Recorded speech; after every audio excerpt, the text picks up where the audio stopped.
But Patience Mususa is senior researcher at the Nordic Africa Institute and a member of the Humanities in African Policy Working Group at the University of Cape Town. Patience was a member of the editorial collective of the journal Strategic Review for Southern Africa mentioned in the beginning of the seminar, and we are really excited to hear your reflections on what has been said. So please, Patience. All right. Thank you, Professor Kwesi Aning, Assem Abu Hatab, and Henning, and Adebayo. I think what the discussion has raised, I think, for me, and I think increasingly for many scholars on the continent, is about the importance of understanding and studying the continent in relation to wider geopolitical dynamics. The tendency has been to sort of look at the continent in isolation as a kind of site of exception, and yet the dynamics around security and stability and the dimensions of kind of actions of multiple actors, Russia, France, and kind of colonial legacy have an impact on what emerges and what occurs. The integration of the continent into global supply chains, both as a site where people are buying significant amounts of food, but also as an extractive locale, and those kind of dimensions are really, really key. And more broadly, also as a kind of a player within a multilateral system, but also, I would say, as an harbinger of what global trends emerge in terms of questions around democratization, the rise of authoritarianism and populism, and that effectively, at bringing our attention on a much, much broader global stage. And so with this in mind, I have, I would say, kind of several dimensions that would be interesting, interesting to kind of touch on in this area. And one of them, we're sitting here in Europe, is, and in particular to Professor Kwesi Aning, is that do you foresee an expanded securitization of the EU's relationship with Africa?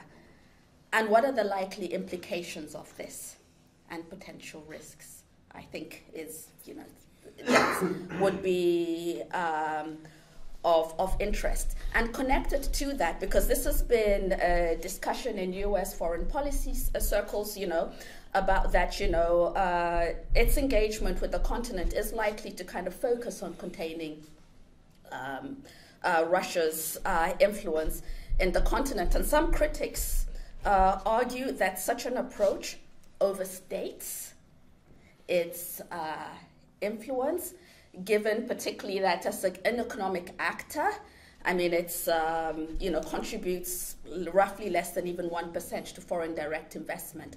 So, what are the potential risks in this approach, and what would be your view on how the EU and the US as allies might engage with the continent in view of the risks that you highlighted?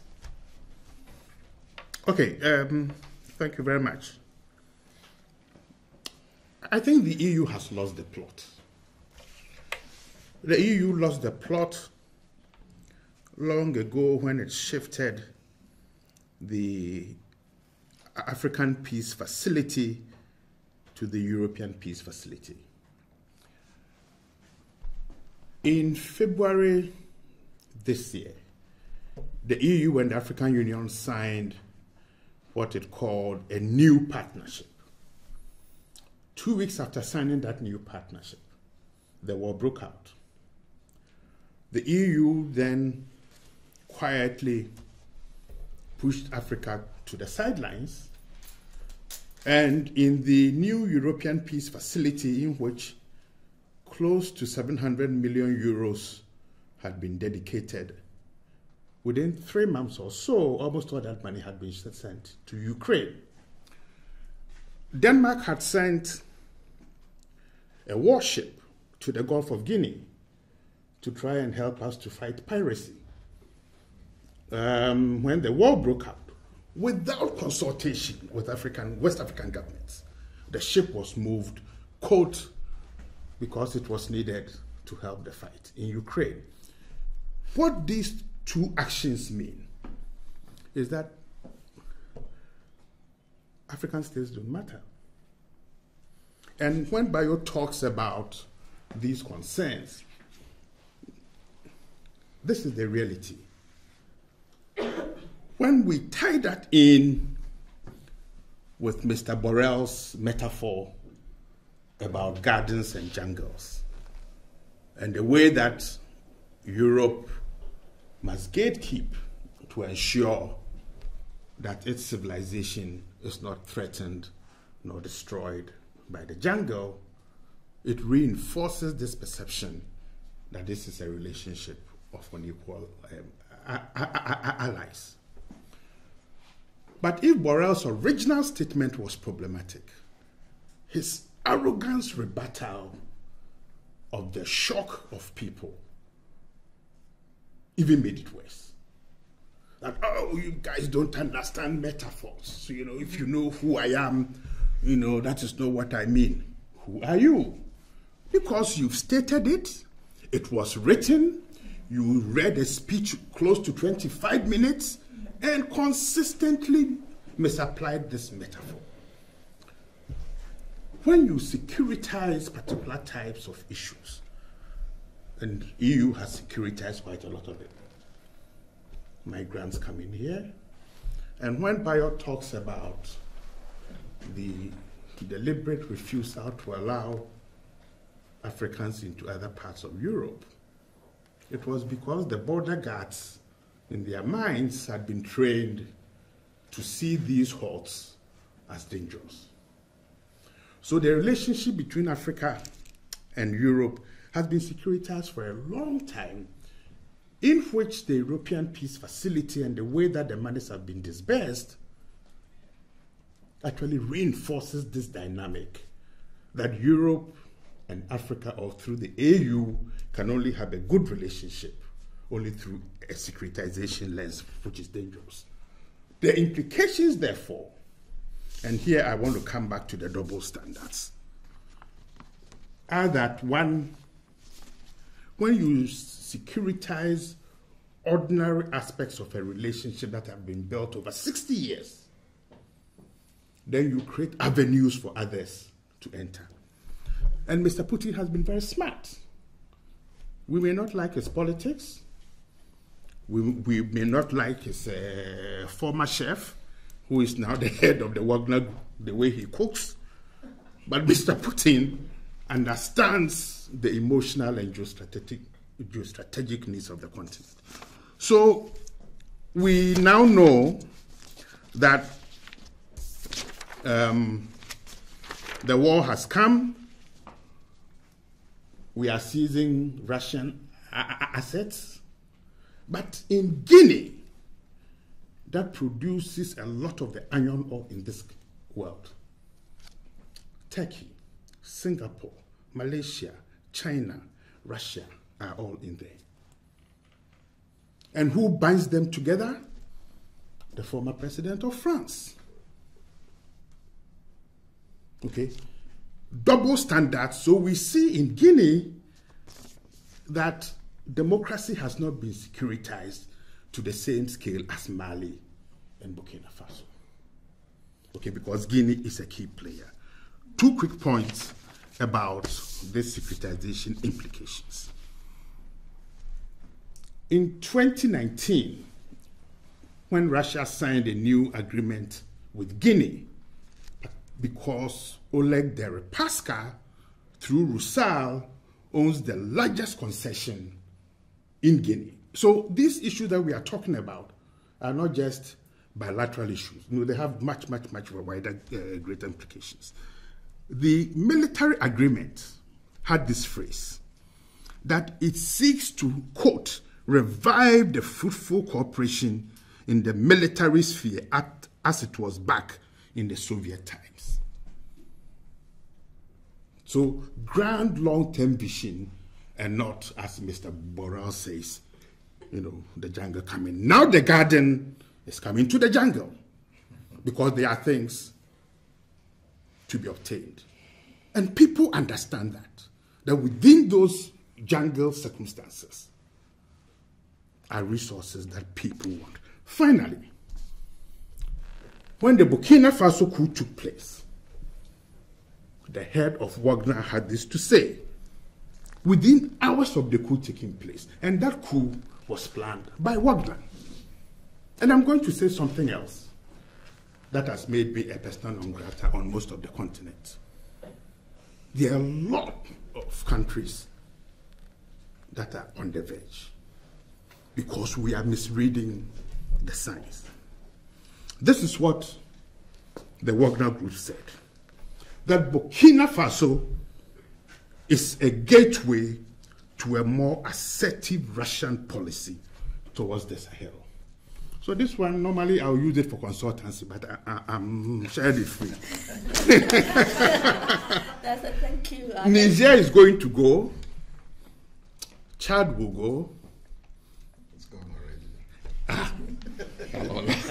I will leave my comments here. And that kind of, it highlights a really quite complex situation. And to turn to you, Assem, in particular, thinking about, concurrent to these dimensions and following the COVID-19 pandemic and the difficulty in the continent getting access to medicines and personal protective, where there's a perception that also kind of emerges in this discussion around Russia's invasion of Ukraine, that the West and also China are turning increasingly inwards, and that the continent is increasingly on its own. And so that, in view of kind of like the supply chains, discussion in particular around food, I mean, to what extent and how are African governments preparing at all for the likelihood of further constraints in this potentially, but also the likelihood of diminished humanitarian and development financing from traditional partners? Good. Yeah, I think the focus now is mainly on meeting the acute needs. But this doesn't mean resolving the main problem. The main problem is that we have unsustainable food supply chains, that we have food systems that are characterized by their low resilience to economic shocks, environmental shocks. So that's the main problem. We tend to focus on the immediate impacts, trying to meet the needs or the acute needs, but there's no long-term plan for improving the productive capacity of African food production or preparing the continent for future and highly projected natural disasters and climate change impacts. Just to take two examples, most of African countries committed themselves to increase investments in agriculture to up to 10% of the national budgets. But this hasn't been met at all. Most of African countries spend less than 5% of their budget on agriculture and food sectors. This is only about African countries, but if we look at the development partners and donors, we can see that there has been gradual decrease in investments and foreign cooperation focusing on agricultural and food sectors. But, I mean, this doesn't mean that these sectors are unproductive or they have less chances to improve agricultural productivity. There has been recent estimates by the World Bank and some other international development organizations which show that African productivity can be doubled or tripled, increasing the grain production and other agricultural products from 320 million tons to 815 million tons. Nothing stops it. Africa has 60% of the global arable land, water resources are available, everything is there, but we need commitment by governments and commitment by the international donors, and to have this kind of holistic approach to think about this as a system. It's not just like responding to crisis by crisis. When something happens, then we start to act. That it's very important to focus on the concept of resilience, which involves several steps or several components: improving the preparedness, increasing the ability to absorb the impacts, and also having the ability to adapt and to mitigate the consequences, but also to take advantage or to learn from the crisis and take advantage and the opportunities which emerged. During the COVID-19, for example, several opportunities emerged for small producers and exporters. So that has to be the focus, how to build the resilience of food supply chains. Thank you, Assem. And I now turn to you, Henning. And here, actually kind of stemming off a little bit of kind of like China's increasing importance for the continent in terms of foreign direct investment, which has been declining in recent years. And I'm quite curious in terms of the continent's voting patterns on the UN. To what extent has the continent been looking to China and China's response in the context of the war in Ukraine? That's to some extent a matter of speculation when it comes to my limited knowledge. But it's important to note that, of course, not only but also African states closely follow the positioning or repositioning of China when it comes to the conflict. And if the distance should grow, it certainly would be an encouragement for some of the African states to return to more value-based policies. One of the ironies we are facing is that looking at the global patterns and the shift in multilateralism, that it's a fact that until the very day the West is, in terms of economic relations, the most important partner of the continent, even with China advancing and gaining influence. And Russia is, with the exception of military aspects, arms supply, I would even dare to say less important than the Emirates, than Turkey, than Indonesia, than Brazil, you name it. So basically, if you look from an economic perspective, then you can't explain why abstention, meaning not neutrality, but supporting Russia, is coming into the picture. And China, with the relations, are certainly watched carefully. And this is one of the things unfolding in terms of dynamics. And I just want to add on a remark. You said, Patience, it's perceived as if Europe or China returns to their own agenda in certain situations like Corona. That's not a perception. That's a fact. I mean, look at the Western way of refusing solidarity with the continent when the medication was produced to fight COVID-19, when it was very clear where the interests are. And this is one of the aspects where we basically all stress the double standards. You can't expect solidarity from someone who is exposed to double standards all the time. So that is where I call the Ukraine the collateral damage. And yes, you rightly pointed out, Bayo, that horrible experience, which of course Russia exploited with the discrimination of African students. There is quite a degree of racism in China, with blackfacing in the most popular entertaining programs on TV, where they are having advertising campaigns you would never ever be able to be tolerated in Europe or the US. So again, we come into the picture, what is perceived and applied when and where. And that, of course, deconstructs the whole situation, but doesn't solve the problem that the West is, of course, also in historical terms, the one that is experienced as having been an oppressor, as having been setting the agenda, and now coming and demanding solidarity, while those who were earlier in urgent need of solidarity were simply ignored. That's the difference to China, and interesting enough, that's the difference to Russia. If if you allow for 1 minute, I would like to illustrate it by an anecdote, which I find striking.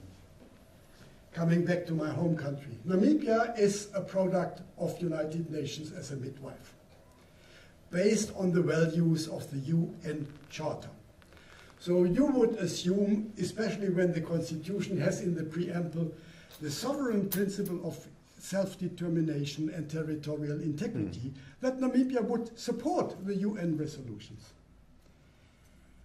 President Geingob last week publicly announced, much to my surprise, that he felt honored that Russia informed him about the intervention in the Ukraine through a phone call, where he felt recognized and respected. Russia even phoned me and told me we are invading Ukraine.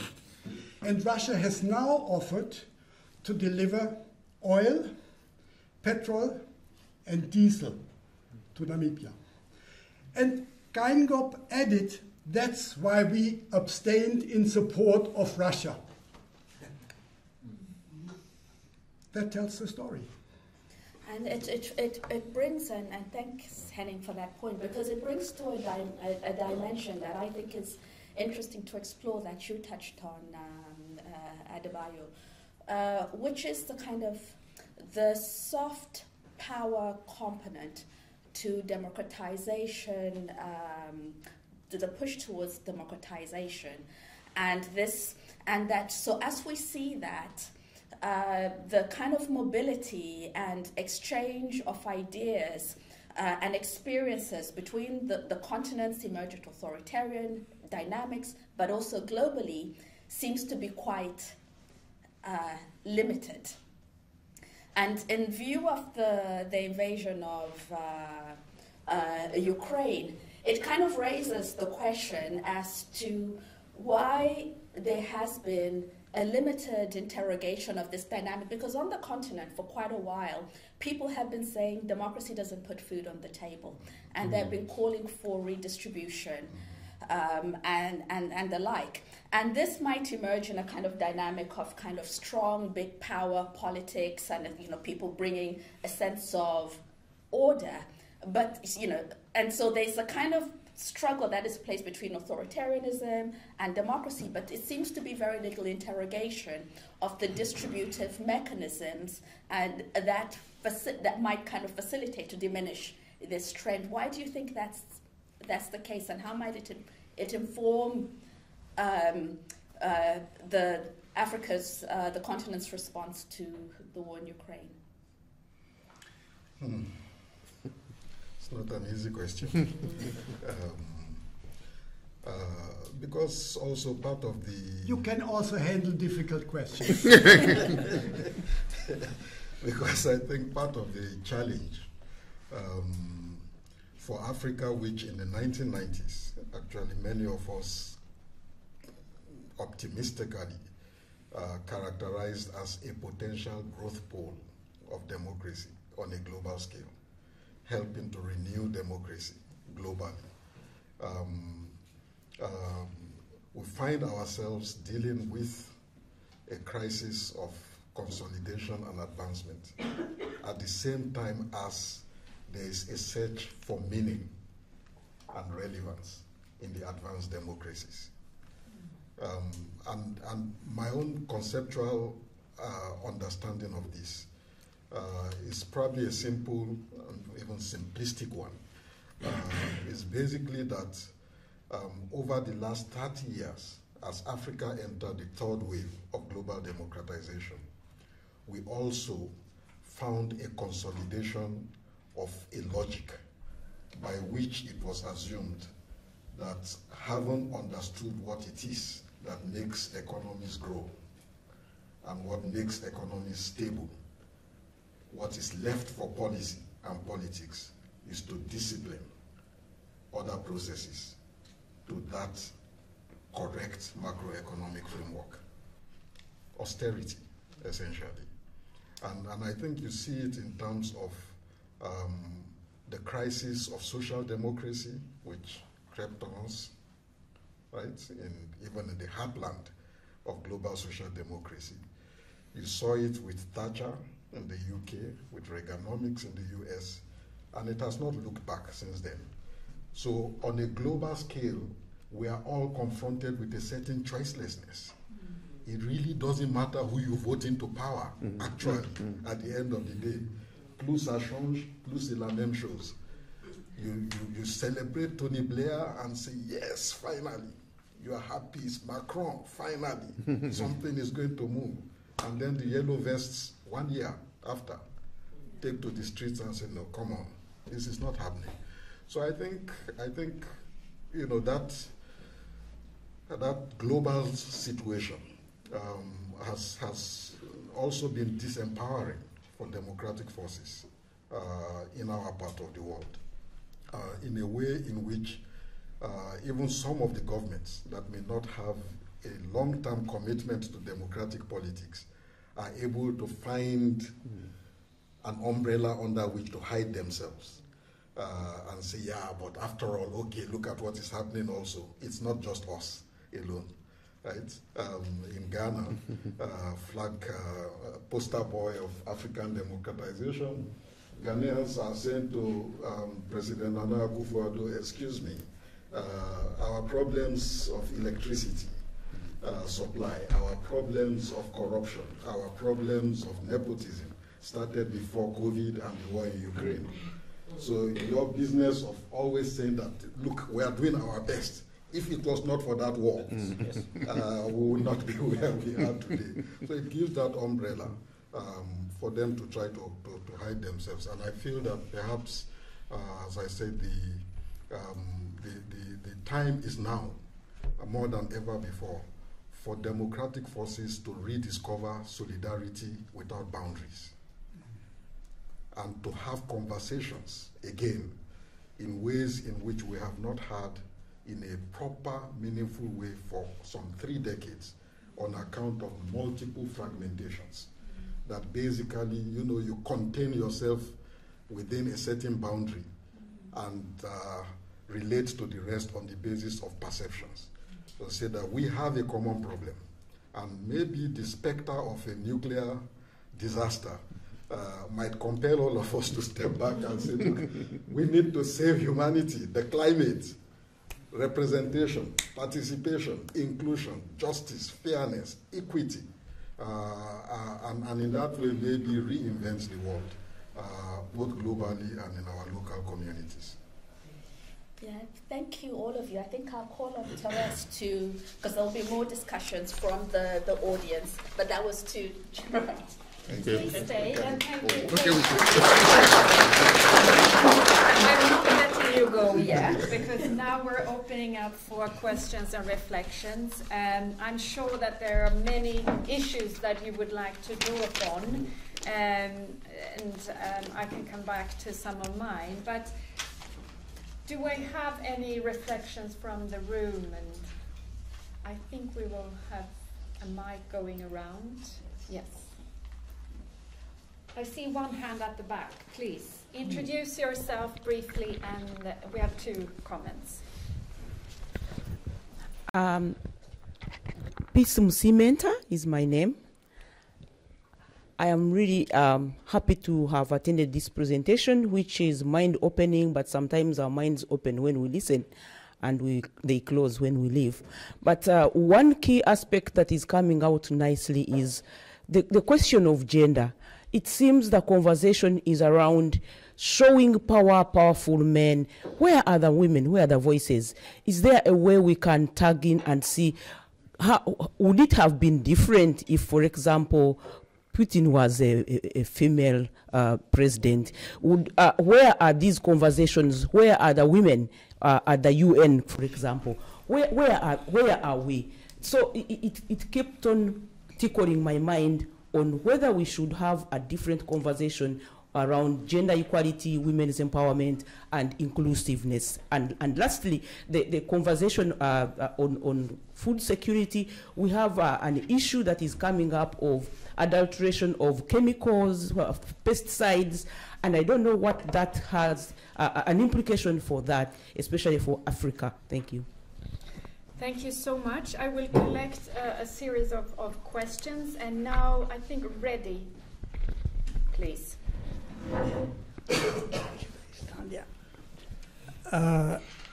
Thank you. I think I have 1, 2, 3 of the speakers.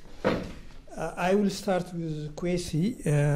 Now, the emphasis on Russia's involvement or role in the continent, that might not be a new phenomenon.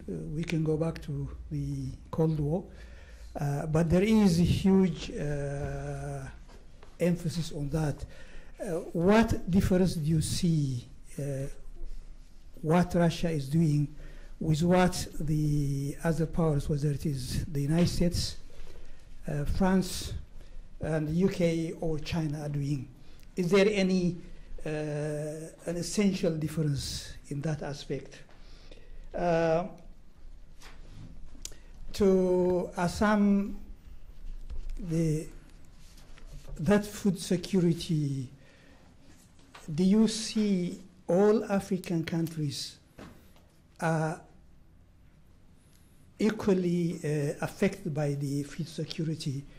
The other question is, does this also open an opportunity for Africa to reorient their agricultural policy?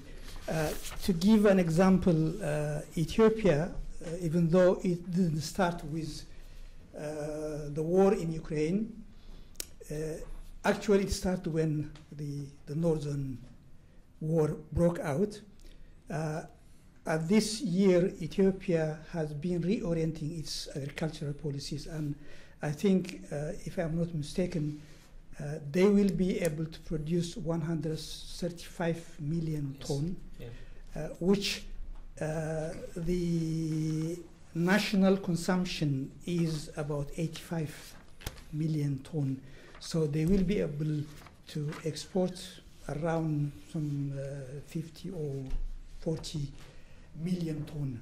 And the next year that is going to be doubled. So does this crisis open an opportunity to Africa reorient itself? For Henning, I think there is always this selective narrative and selective quoting. I would like to compliment what you quoted the ambassador of Kenya at the UN. If we can add another dimension or another perspective, that is the Minister of International Cooperation and what it is, South Africa, which also has to do with the different perspectives and different ideas of the war. And another question is, you said there has been a change in voting. Has that been a progressive change, or that it has to do with the issues at a particular? Because countries were voting for the issues, not there was a change of progressive in their voting system. And then, I don't know, Adebayo, you put it in a very diplomatic way, this multipolar system. But in Africa, the last 30 years, the monopolar domination and then the expansion of NATO has been one of the main factors why the issue of Ukraine has been seen as a creation of the West. Therefore, the West has to deal with it. This is the outcome of the last 30 years US domination and the NATO or NATO expansion. I don't know if you could expand on that area. Thank you. Thank you so much. We are looking at a series of questions. I will actually turn to two more before we round up with your replies. And first Angela and then Victor. Thank you so much for a fascinating roundtable discussion. I hope I can remember my questions and be succinct. The first question is about conflict management. I mean, you all kind of Kwesi in particular really highlighted the militarization aspect. And then Henning, the militarization aspect of Russia, and Henning also critiqued sort of the ways in which identification with Russia has played an important role. My question is really about the crisis of credibility of the UN and crisis of credibility for conflict management, and or peaceful conflict management. If you can say something about that. I'm just reminded that this war also came after, not only after COVID, but also after the withdrawal from Afghanistan of the US and the return of the Taliban, and kind of a sense that 30 years of conflict resolution practices and UN policies and the international order really don't deliver any real dividends.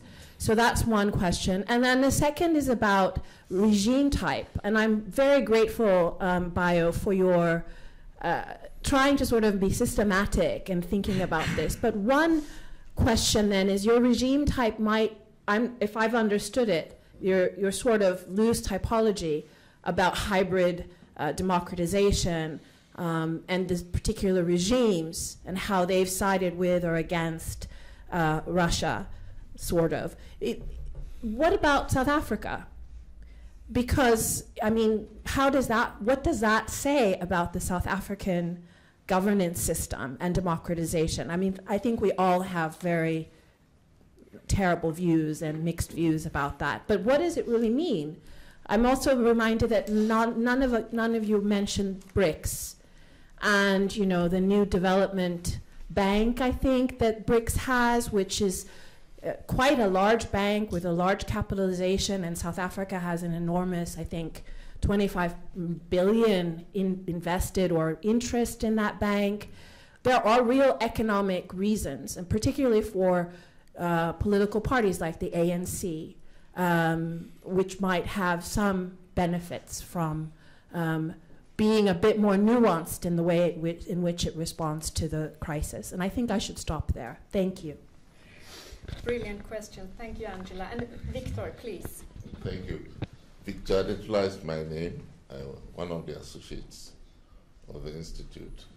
My first reflection was to lament at the failure of our theories and prognosis with respect to peace and conflict.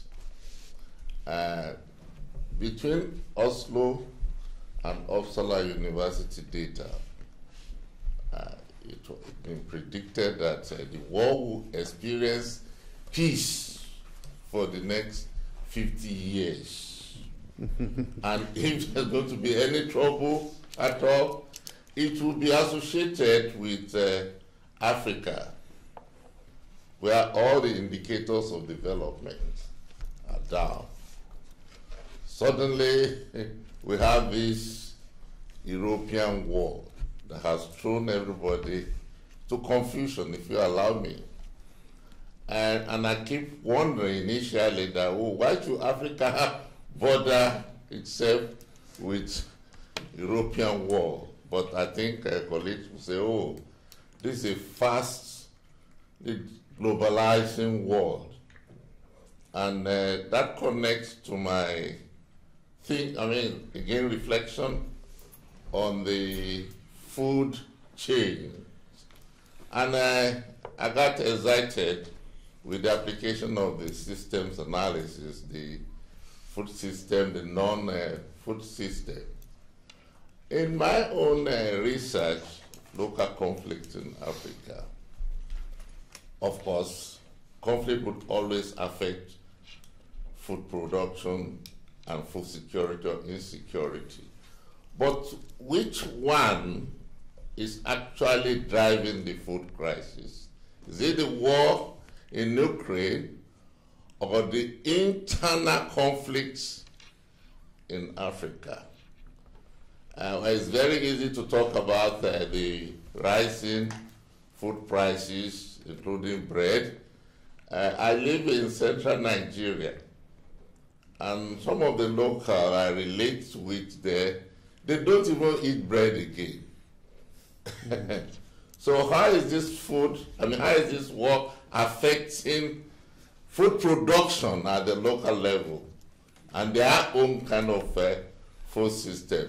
One short one about voting pattern. It will be interesting to see how it compares with the voting pattern of EU countries and other non-EU countries within the UN, so that we can either generalize our theory on that. Thank you. Thank you, Victor. And I think it was important that these voices were put forward. And I'm actually going to turn to each one of you to conclude and respond to the questions raised that you feel are relevant to your expertise. And I'll start with you, Assem, please. Okay, thank you so much. I will start with the question on gender. I'm not a specialist on gender issues, but from the development economics literature, we know that women are more likely to be impacted by exogenous shocks in the agricultural sectors for different reasons. They has traditionally been marginalized groups in many African countries. In addition to that, they are mainly involved in informal sectors. So we always quote that, females represent 50% of the labor force in agricultural sectors in Africa. This can be even much than this, especially on horticultural commodities, food and vegetable production, mainly for export purposes. But they are involved in this informal, labor markets. So if we look back to the COVID-19 pandemic, we have conducted a research on the impacts of the pandemic on enterprises led by females in Egypt and North Africa. And we found that almost 2/3 of those that were led by females were more likely to end up bankrupt or close their businesses because they were in the informal market and automatically they were excluded from government schemes that were provided to support the enterprises during the pandemic. So I think, women and females are more likely to be impacted by issues related to food security, but I think I don't have much information about how this is in regard to the current invasion of Ukraine. And then, ready for the question on the opportunities. I think opportunities always exist in any crisis. At least I would say that this crisis has shown or emphasized that, first of all, the food supply chains are exposed to severer and more frequent crises. That's very important to be recognized by policymakers in Africa. During the last 2 years, we have all these pandemic, and then you have this locust infestation, and then we have the crisis in Ukraine. So more frequent and severer crises are affecting food supply chain. It also raised the point that my colleagues have mentioned about this double standard issue, and that it's very risky to rely heavily on the international market. I mean, a few years ago, I doubt that you can read the concept of self-sufficiency in any policy document. This is completely against the international trade theory. No one should talk about food self-sufficiency. We have to specialize, to identify the comparative advantage, and then to import. Now, many countries now are understanding that it's very important to have some level of food security and food self-sufficiency. One of these opportunities, I think you mentioned here the Ethiopian government, which has recently developed a policy directive and implementation framework to increase the production of wheat. Last year, I think 400,000 hectares were grown, and this is expected to produce about 1.6 million tons. I think that's very important because this is not going to be consumed domestically and provide opportunity to export to other countries in the region.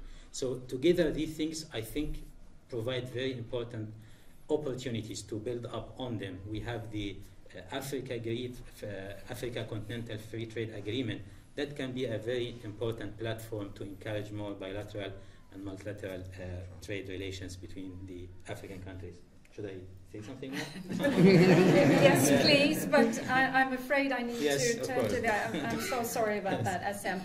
Kwesi, you also had a number of questions. So very quickly, yes, thank you very much, Therese. Where are the women? I think the women are there, but we need to give them voices. We need to find ways of recognizing not only about the war, but their specific contributions for stabilizing families, for stabilizing communities, for ensuring that livelihoods continue and societies even grow stronger. But we need to give them a voice and create opportunities for those voices to be heard. Reddy, is there something different? Actually not. I mean, the history of mercenarism on the continent has challenged member states, leading to the African Union, or the Organization of African Unity, actually drawing up a convention. And from the history, we know that the French Legion has been around, Bob Denard, UK mercenaries, executive outcomes in the 90s and early 2000s, and now the Wagner Group. The noise about the Wagner Group is that it is a tool of Mr. Putin. And Mr. Putin has, flouted international norms, looked at in a certain way, and therefore all the noise. Victor, once more, I think it's the analytical variables. And as Bayo correctly said, this war is not expected to have happened here. Had it happened in Africa, the narrative would have been different. The choice of words, very different. And I think if we look at Mr. Zelensky's own behavior in the beginning, when he spoke to the African Union, it was as if he was talking to his vassals, basically issuing instructions, why don't you behave in a way that I want? And that annoyed people in Addis Ababa and the regional and specific capitals. And I think Henning's point about building trust in the nature of the diplomacy is very key. And I think Ukraine has not learned how to play the game. Hopefully they will learn so. Finally, to Angela, crisis of UN credibility. 2 quick points. If one reads the Hippo report and the Cruz report, these 2 reports sought to speak to several things. Hippo report spoke about the primacy of politics. Primacy of politics as using the instruments in the political toolbox to be able to prevent, to reconstruct, and to build resilient states. But more often than not, there is a tendency to try to prevent or particularly rebuild using the same frameworks that have contributed to the collapse of the state. Anyway, that led Cruz, a no-nonsense general, hoping to bring about change. But the UN is an inflexible organization to turn around.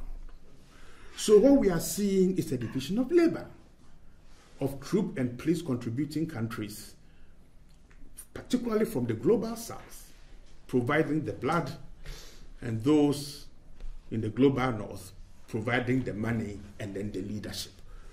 So you would see, if we take MINUSMA, for example, in Mali, and you see the disaggregation of troops on the ground, and those who have the force commanders of MINUSMA, then it raises critical questions.